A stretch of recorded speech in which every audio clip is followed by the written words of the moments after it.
গাজায় ইসরায়েলি হামলার পর এবার লেবাননের সঙ্গে যুদ্ধে জড়াচ্ছে ইসরায়েলি বাহিনী।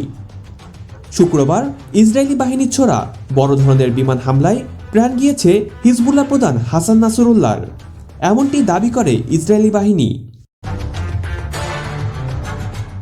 তবে হত্যার বিষয়টি প্রথমে অস্বীকার করলেও পরবর্তীতে হাসান নাসরুল্লাহর হত্যার বিষয়টি নিশ্চিত করে হিজবুল্লাহ বাহিনী।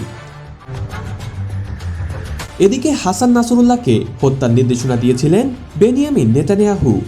শনিবার প্রথমবারের মতন এ বিষয়ে মুখ খুললেন ইসরায়েলি প্রধানমন্ত্রী। নাসরুল্লাহকে হত্যা ইসরায়েলের জন্য বিজয় হিসেবে দেখছেন বেনিয়ামিন নেতানিয়াহু। জানান, ইসরায়েলি হত্যাকারী হাসান নাসরুল্লাহ উপযুক্ত পরিণতি পেয়েছে।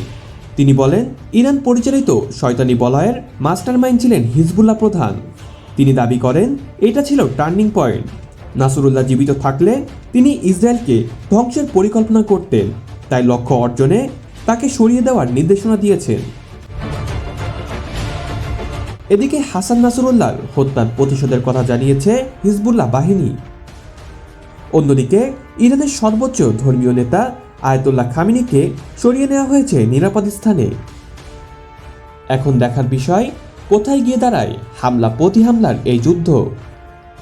Mohammad Nasir, INBD news.